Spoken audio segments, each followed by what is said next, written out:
Penyebaran virus corona di Indonesia terasa begitu masif. Jumlah masyarakat terinfeksi bahkan sempat tembus di atas 4.000 per hari. Kondisi ini tentu mengkhawatirkan, apalagi banyak rumah sakit khusus penanganan corona dikabarkan sudah mulai penuh.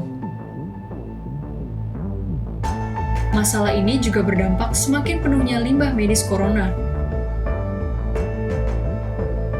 Seperti dirasakan Rumah Sakit Darurat Wisma Atlet Kemayoran.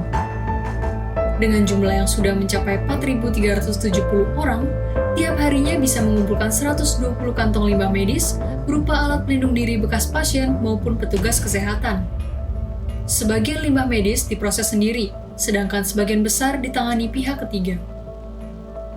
Perawat dokter umum itu dia ke bagian ID card farmasi minta APD, itu dia langsung meluncur ke Tower 7. Setelah selesai jaga, mereka itu nanti diarahkan ke dekontaminasi Nubika, nuklir biologi kimia. Jadi di situ mereka disemprot dulu. Nah, nanti setelah disemprot-semprot, mereka diarahkan ke Dekon Nubika. Di situ mereka melaksanakan pelepasan APD.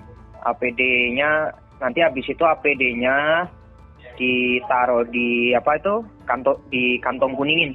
Di mana? Di kantong kuning ya. Itu kan sampah medis ya jatuhnya kan karena dari Tower 7 pasien. Nah, setelah dari situ mereka diarahkan ke TPS. Nanti beberapa itu ada yang dibakar. Ada yang dibakar untuk di BPOM. Tapi terbatas hanya bisa 30 kantong. Kalau sampah APD itu ada sekitar setiap satu hari itu kira-kira 120 lah. Kalau orang keseling kan tiap ada 3 kali jaga, 1 kali jaga kan 40. Nah, paling insenerasi pembakaran di BPOM itu hanya mampu 30. Jadi sisanya yang 90 itu nanti diarahkan ke PT untuk dibakar di PT ATN. Kita yang sampah yang dokter jaga ada sendiri, sama sampah makanan, sampah medis ada sendiri itu. Nanti semua dikasihnya ke pihak ketiga semuanya. Rumah sakit bukan satu-satunya sumber limbah medis corona. Bahaya itu juga muncul dari rumah tangga, utamanya sampah masker medis sekali pakai. Masalah limbah medis corona dari rumah tangga juga menjadi sorotan para ahli kesehatan masyarakat. Dewan Pakar IAKMI, Hermawan Saputra, melihat Indonesia sangat memerlukan tata kelola yang baik untuk penanganan limbah medis rumah tangga. Masker yang paling berbahaya karena dia menampung droplet kan. Nah, di sinilah perlunya himbauan tapi juga tata kelola dinas kewenangannya itu perlu dikelola dengan baik. Dan memang seharusnya itu sudah dikelola oleh dinas lingkungan ya, dinas lingkungan hidup dan juga pertamanan itu jatuh. Masalah limbah medis corona dari rumah sakit maupun rumah tangga tidak menutup kemungkinan bocor dan mencemari lingkungan. Seringkali bertumpuk dengan sampah lain. Banyaknya temuan diduga limbah medis corona sempat mencemari Sungai Cisadane, Tangerang. Apalagi ketika TPA Cipecang mengalami longsor.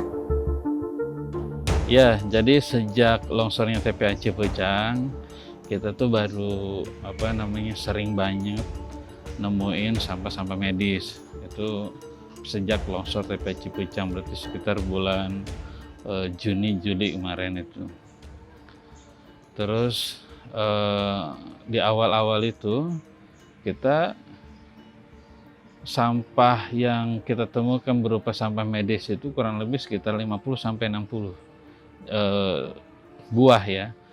Jenisnya ada seperti suntikan, ada infusan, ada selang infus, ada bekas botol obat. Bahkan juga ada beberapa sarung tangan latex yang biasa dipakai dokter, warnanya agak biru dia kan.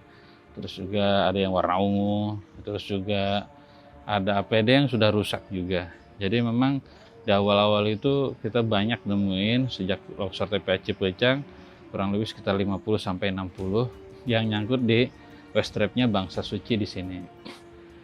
Tapi belakangan ke sini, tapi setiap hari ada aja kita temuin 40, 30 kayak gitu. Tapi terakhir ini kita belakangan sudah mulai berkurang. Terakhir itu sekitar 2 minggu, 3 minggu yang lalu lah ya. Itu ada beberapa ketemuan, terakhir kita patroli sampah ya. Kita patroli sampah itu kurang lebih sekitar ada 30 buah sampah yang kita temukan pada saat patroli bareng.